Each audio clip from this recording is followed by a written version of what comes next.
हमेशा खाली पेट सोने जाते हैं, क्योंकि शरीर में जो भी सुधार और शुद्धिकरण होना है उसके लिए पेट खाली होना चाहिए। ये बहुत बहुत महत्वपूर्ण है, वरना कोशिकाओं के स्तर पर शुद्धिकरण नहीं होगा। आपके अंदर चीजें जमा होती जाएंगी, फिर आपको हर तरह की समस्याएं होंगी। एक सीधी सी चीज जिसके पीछे दुनिया पड़ी है, अगर आप हमारे आश्रम में आए तो लोग शारीरिक रूप से बहुत सक्रिय हैं। वे बस सुबह 10 बजे खाते हैं और फिर शाम को 7 बजे, बस 2 बार भोजन। मुझे कितने डॉक्टर कह चुके हैं कि वे कुपोषण से मर जाएंगे, ये हो जाएगा, वो हो जाएगा, आप ये कीजिए, वो कीजिए। ज्यादातर दिनों में मैं सिर्फ एक बार ही खाता हूं, बस एक बार भरपूर खाता हूं, इतना ही। डॉक्टर मुझे कह रहे हैं, नहीं सदगुरु, आप इतनी यात्राएं करते हैं, ये हो जाएगा, वो हो जाएगा, आपको 4 घंटे में कम से कम एक बार खाना खाना चाहिए, कुछ तो खाना चाहिए। मैंने कहा, मुझे अकेला छोड़ दीजिए, मैं ठीक हूं। पर अब अमेरिका की एक बहुत बड़ी यूनिवर्सिटी कह रही है, रुक रुक कर उपवास कीजिए। ये कोई बकवास नहीं है, अच्छी चीज है, लेकिन उन्होंने ऐसी चीज फिर से खोजी है जो हम हमेशा जानते थे। अब हर कोई कह रहा है 16 घंटे का अंतराल होना चाहिए, फिर सभी बीमारियां ठीक हो जाएंगी।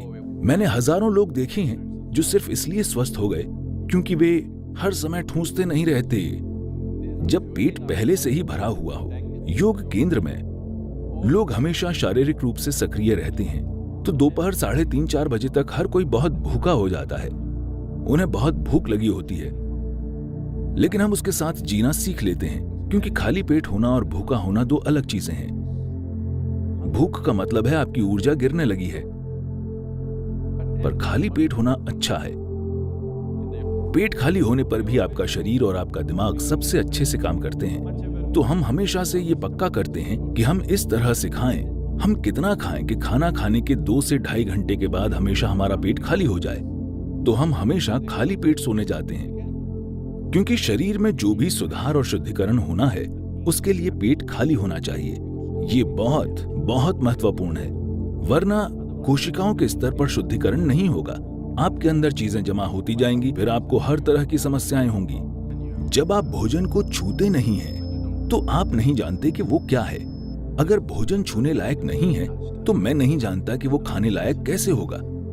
हमें पहली चीज ये सिखाई गई थी कि जब भोजन सामने आए तो उस पर कुछ पल के लिए अपने हाथ रखो, बस महसूस करो कि भोजन कैसा है। अगर मेरी प्लेट पर कुछ आता है तो उसे महसूस करके मैं जान जाता हूं कि क्या खाना है और क्या नहीं खाना। जो भोजन आपका हिस्सा बनने वाला है, सबसे पहली चीज आपके हाथ है। अगर उसे आप नहीं भी छूते हैं तो बस वहां सचेतन होकर होने से साफ पता चल जाएगा कि भोजन आपके अंदर कैसा बर्ताव करेगा। ये भोजन इस दिन आपके अंदर जाना चाहिए या नहीं, क्योंकि हर दिन आपका शरीर वही नहीं होता। हर दिन हर पल ये अलग होता है। अगर आप भोजन को महसूस करें तो आप जान जाएंगे कि आज इस भोजन को आपके अंदर जाना चाहिए या नहीं। अगर इतनी जागरूकता आ जाती है तो हमें लोगों को ये बताने की जरूरत नहीं होगी कि उन्हें क्या खाना चाहिए। अपने भोजन को चुनना और खाना, ये दोनों चीजें सचेतन होकर कीजिए। आप क्या खाते हैं उतना ही महत्वपूर्ण है कि आप कैसे खाते हैं। जब मैं कहता हूं कि आप कैसे खाते हैं, तो ये सभी जीवित चीजें हैं। उनमें से हर एक का अपना जीवन था, चाहे वो सब्जी हो, जानवर हो या पौधा हो, हर किसी का अपना जीवन था। अब आप उसे एक तरीके से भोजन बना दे रहे हैं, तो आपको उसे चरम कृतज्ञता के साथ खाना चाहिए।